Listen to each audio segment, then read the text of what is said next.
The topic of this evening's talk of mine is Muhammad Sallallahu Alaihi Wasallam, peace be upon him, in the Bible. Islam comes from the root word salam, which means peace.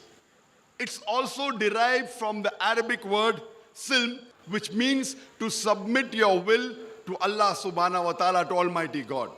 Islam, in short, means peace acquired by submitting your will to Allah subhanahu wa ta'ala, to Almighty God. And any person who acquires peace by submitting his will to Allah subhanahu wa ta'ala, to Almighty God, is called as a Muslim. Many people have a misconception that Islam is a new religion which came into existence 1400 years back. And Prophet Muhammad, peace be upon him, is the founder of this religion.